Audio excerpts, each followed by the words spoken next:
Hi friends, అందరూ బాగున్నారా? నేనైతే చాలా బాగున్నా. చాలా రోజుల తర్వాత అయితే మళ్ళీ లాంగ్ వీడియో అయితే పెడుతున్నా ఫ్రెండ్స్. కొద్దిగా వర్క్ ఎక్కువ ఉండడం వల్ల లాంగ్ వీడియో అయితే చేయలేదు.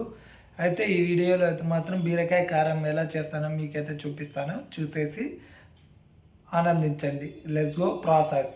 మనమైతే బీరకాయ కారం ప్రాసెస్లోకి అయితే వెళ్ళిపోదాం. ముందుగా అయితే బాండ్లు పెట్టుకొని అందులో పల్లీలు వేయించుకోవాలండి.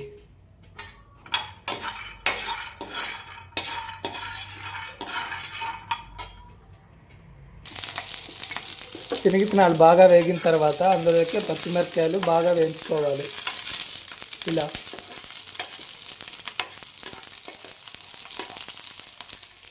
వేయించి పెట్టుకున్న శనగిత్తనాలు, ఒక తెల్లగడ్డ అండ్ హాఫ్ అరగడ్డ, ఒక టమోటా, కొద్దిగా జీలకర్ర, పసుపు పొడి, కొద్దిగా ధనియాల పొడి, కొద్దిగా గరం మసాలా పౌడర్ అండి.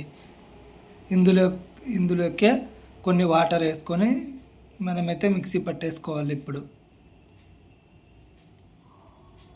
నేను కర్రీ అయితే ఈ డేస్ కల్లా చేస్తానండి. ముందుగా ఒక టమోటాకి అయితే ఇట్లా కోసేసుకున్నా. తర్వాత బీరకాయ ఉప్పలు అండ్ బంగాళదుంపలు అండి, పొటాటో ఉప్పులు, ఒక హాఫ్ ఎరగడ్డ అయితే ఇందులోకి వేసేసుకున్నా. మనం ఆడించుకున్న మసాలా అయితే వేసేస్తున్నానండి ఇందులోకి.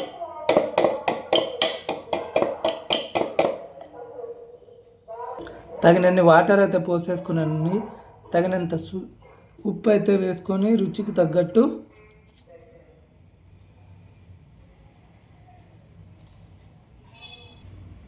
చైన్ అయితే బాగా నీట్గా శుభ్రం చేసుకొని ఇలా మసాలానన్నిటినీ ఒక సురుకు చేత్తో కలిపేసుకోవాలండి.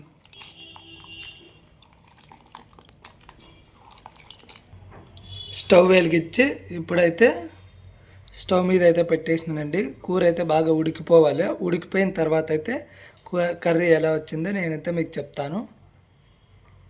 కర్రీ అయితే ఉడుకుతుందండి. చూడండి ఎంత బాగా ఉడుకుతుందో. ఆల్మోస్ట్ ఉడికిపోయింది.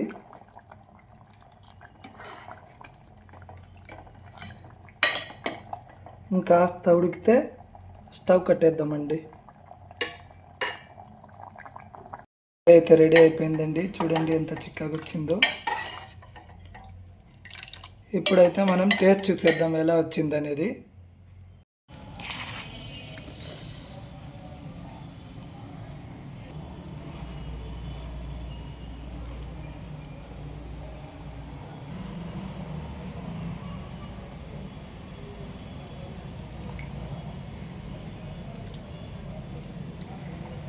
కర్రీ అయితే బాగా చాలా టేస్టీగా వచ్చిందండి. ఈ కర్రీ మీకు నచ్చినట్లయితే ట్రై చేయండి. ఎవరైనా నా ఛానల్ని కొత్తగా చూస్తున్నట్లయితే సబ్స్క్రైబ్ చేసుకోండి. సరే ఫ్రెండ్స్, ఉంటాను మరి. బాయ్.